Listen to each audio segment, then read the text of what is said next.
E aí, galera do sétimo ano, eu sou o professor Gabriel, espero que todos estejam bem e eu estou aqui para fazer a correção da última semana do PET 3, a semana 4.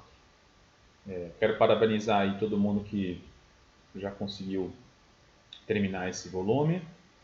Ele estava extenso, mas ao mesmo tempo a gente, para quem ficou atento aí aos grupos do WhatsApp, eu postei lá fotos do livro, né, textos que eu preparei com conteúdo para responder essas atividades, tá? Então, se você ficar atento aí a essas minhas postagens, fica um pouco mais tranquilo aí de você fazer essas semanas, que acabaram que foram um pouco extensas aí desse volume do PET, tá? Para quem ainda não terminou, corre atrás, porque vocês precisam fazer todas as atividades para ter a frequência validada desse período, beleza? Pessoal, então essa semana aí o tema é o impacto da conquista, né? Dominação e resistências. Ó. Tem um textinho aqui sobre questão do extermínio desses povos indígenas que viviam aqui na América, tá? Bem interessante aí sobre DNA, né? Ciência, biologia. Então vale a pena você dar uma olhada e aí as atividades em relação a esse tema, tá? Tem um relato aqui para você ler, atividade 1. Você lê o relato e aí responde de acordo com a sua leitura desse relato. Ó. Questão A, então. O que esse relato nos diz sobre a cultura dos povos astecas? Eles tinham uma religiosidade própria, mas diferente dos europeus colonizadores. Tá? Questão, então, B. Qual foi a postura dos conquistadores frente aos costumes dos povos nativos da América? Vou tirar aqui, melhorar aqui para vocês. Etnocentrismo, gente, ou eurocentrismo, tá? Ou seja, eles se acreditavam que eles eram superiores aos povos da América, tá?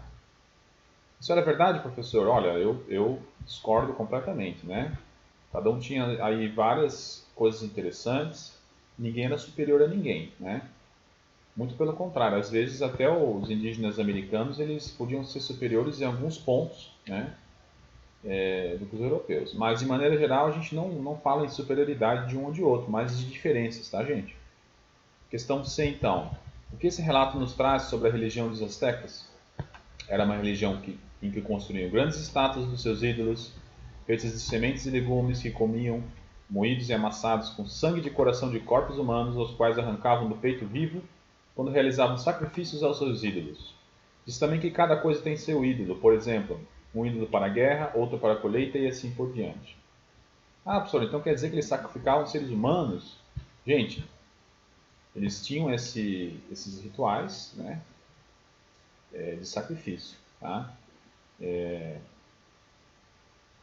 Então, claro que a visão que o europeu vai ter é uma visão bastante negativa disso, né?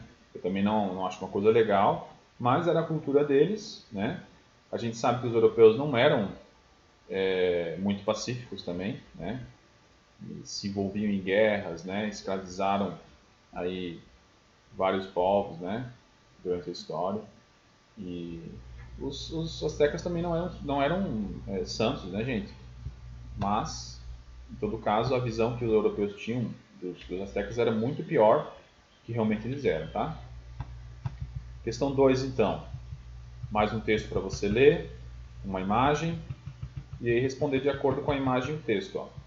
Qual o assunto principal do texto? O texto trata da recepção dos astecas quando da chegada dos espanhóis. Observe a imagem 1 e descreva o que está sendo representado nela.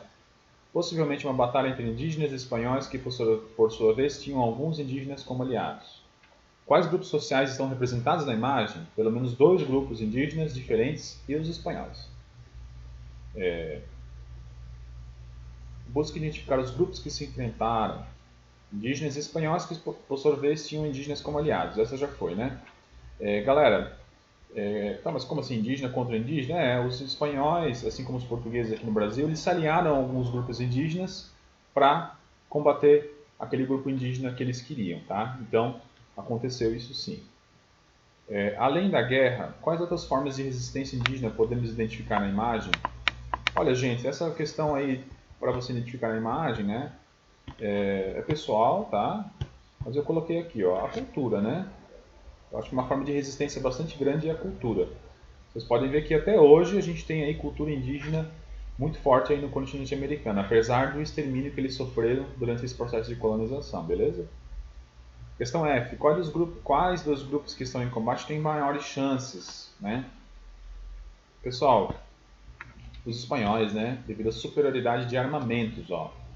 Eles eram mais evoluídos, eles tinham mais armas, né? Mais equipamentos para guerra, tá? Em outros setores, na agricultura, até na questão científica, na questão do avanço científico, na época não era ciência ainda, né? Mas vamos dizer assim, na medicina, né?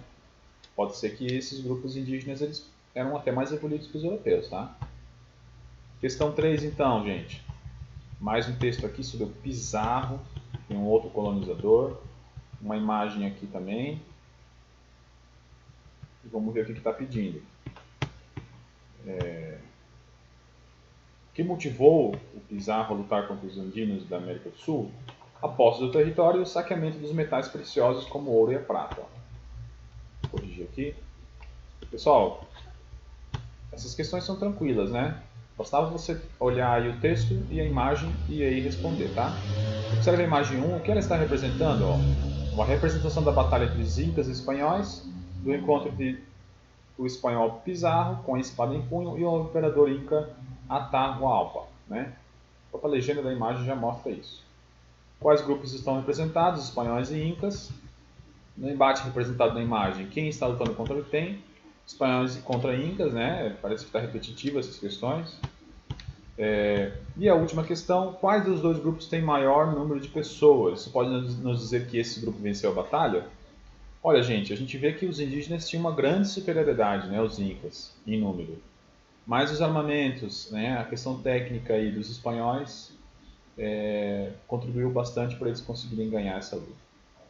Beleza? Pessoal, mais uma vez aí, parabéns aí todo mundo, a todos que concluíram esse PET. E nos vemos aí no volume 4, beleza?